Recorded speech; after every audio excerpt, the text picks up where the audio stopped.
Hey guys, in this video, we're going to take a look at how you can use the stopwatch or a timer on the iPhone 14 series.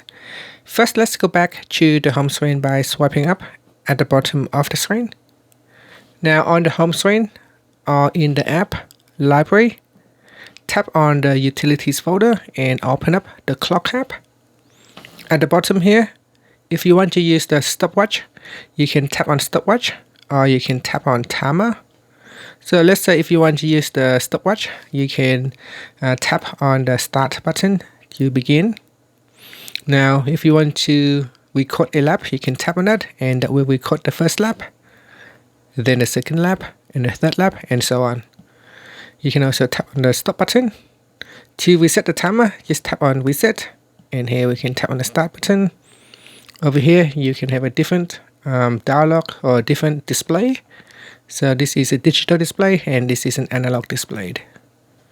Now tap on the stop button to finish. Tap on reset to start again. Next is the timer. Now the timer allows you to have some preset in here as well. And you can tap on the start button. Pause. Now you can see here the timer has a preset of 15 minutes. So I'm just going to cancel that. And we can change that time to 10 minutes. You can change to hour, minutes, and seconds. So let's say we set it for 1 minute or even just for 5 seconds.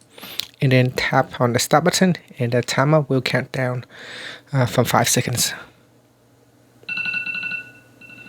Alright, so that is 5 seconds. And here's a when timer ends, which sounds will the phone play. So it will play the default radar sound. You can choose a different sound.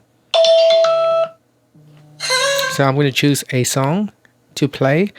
And here if I press on the start button, after 5 seconds it will play a song. And that's it.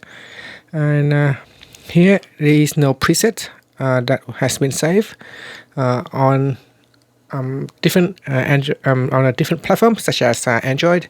Sometimes you have a preset here. You can use a preset so that you don't have to set an hour. So there usually be a preset of 5 minutes, 10 minutes, or 20 minutes. With this one here, it looks like you need to actually set the time for the timer. And that's it. Thank you for watching this video. Please subscribe to my channel for more videos.